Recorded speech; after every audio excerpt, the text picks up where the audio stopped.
सब लोग का हार्दिक स्वागत है इस चैनल एमएलटी न्यूज़ में। ICMR Indian council of medical research जो कि नई दिल्ली में स्थित है और इसके अंतर्गत आने वाला एक संस्थान जिसको RMRCNE कहते हैं, रीजनल मेडिकल रिसर्च सेंटर।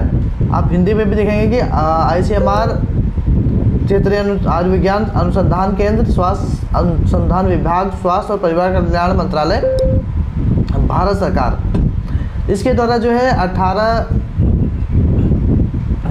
है बहुत सारे पदों पर वैकेंसी जारी की गई है, जिसमें administrative and technical post in ICMR RMRCN के लिए है।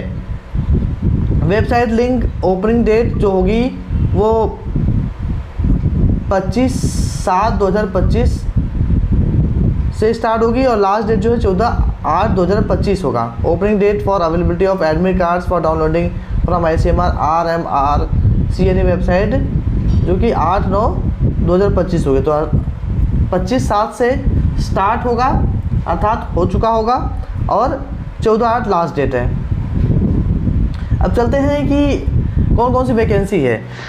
उससे पहले आप सभी लोग से आग्रह रहेगा कि जो भी साथी नए हैं चैनल पर, प्लीज़ चैनल को सब्सक्राइब जरूर करें, लाइक करें, बेल आइकन को दबाना बिल्कुल भी ना भूलें ताकि नोटिफिकेशन आप तक पहुंच पाएगा। और ज़्यादा से ज़्यादा संख्या में शेयर करेंगे तो ठीक रहेगा।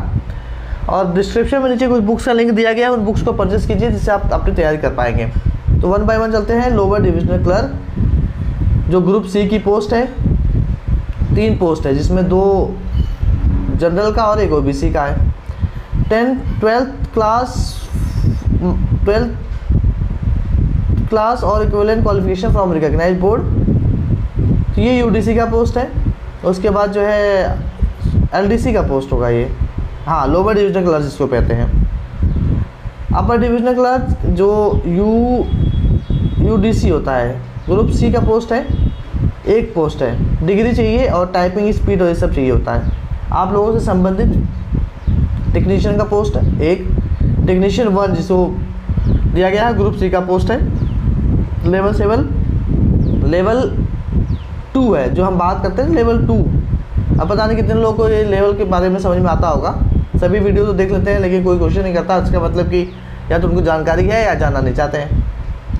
तो टोटल 4 पोस्ट है, 3 OBC का और 1 SC का। क्या मांगा है? 10th और 12th और intermediate pass in science subject, ठीक है, साइंस बोला है, with 55 marks from a recognised government और 1 ईयर डिप्लोमा या 2 ईयर डिप्लोमा भी इसमें अप्लाई कर सकता है।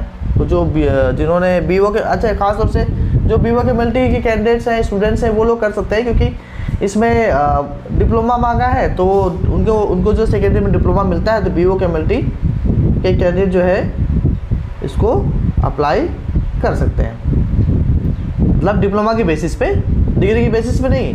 अब समझिएगा पहले। दूसरा है फिर लैब अटेंडेंट का पोस्ट है जो कि 3 पोस्ट है, 2 युवा जनरल का है और 1 OBC का है। 10th मांगा गया है और किसी भी रजिस्टर्ड लैब में जो है आपने अगर कोई काम किया है तो वो एक्सपीरियंस। इस तरीके से जो है ये वैकेंसी आई हुई है। अब चलते हैं जो फीस है, एप्लीकेशन फ़ीस LDC, UDC और लैब टेक्नीशियन और लैब अटेंडेंट के लिए 2000, SC और वुमेन के लिए जो है 1600 रुपये का फीस रखा गया है। कंप्यूटर बेस्ड टेस्ट होगा, सबको पता है ये। आजकल सभी वैकेंसी जो है वो कंप्यूटर बेस्ड के टेस्ट के आधार पर ही उनका सिलेक्शन हो रहा है। यहाँ सिलेबस जरूर दिया हुआ है, सिलेबस से संबंधित आप यहाँ थोड़ा समझ लीजिएगा। लैब अटेंडेंट और लैब टेक्नीशियन के लिए जो है English language, general knowledge, general intelligence, quantitative aptitude and subject knowledge and skill test, basic biology. तो 10 नंबर क्वेश्चन, 10 नंबर 10 करके जो है इस तरीके से 100 नंबर का पेपर होगा। तो आजकल तो जो है English language, GK, GS, intelligence, quantitative common कर दिया गया है। 40 मतलब आप समझिएगा 60% जो है सब्जेक्ट से आ रहा है और 40% जो है वो आपका अदर सेक्शन से आ रहा है। इसके हिसाब तैयारी कर लीजिएगा आप।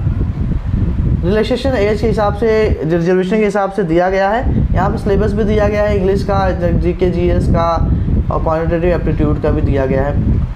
तो आप प्रिपरेशन कीजिए, तैयारी कीजिए। नहीं समझ में कुछ आता है, सब्जेक्ट नॉलेज यहाँ देखा और भी क्लियर कर दिया है। टेक्नीशियन के लिए मॉलिक्यूलर बायोलॉजी, इम्यूनोलॉजी और डीएमएलटी से संबंधित जो भी क्वेश्चन थे, molecular biology most important, immunology भी मोस्ट इंपॉर्टेंट। तो आपको प्रिपरेशन करनी पड़ेगी सिर्फ डीएमएलटी के बेस के क्वेश्चन के आधार पर नहीं, मॉलिक्यूलर बायोलॉजी और इम्यूनोलॉजी के आधार पर भी जो है आपको प्रिपरेशन करनी पड़ेगी।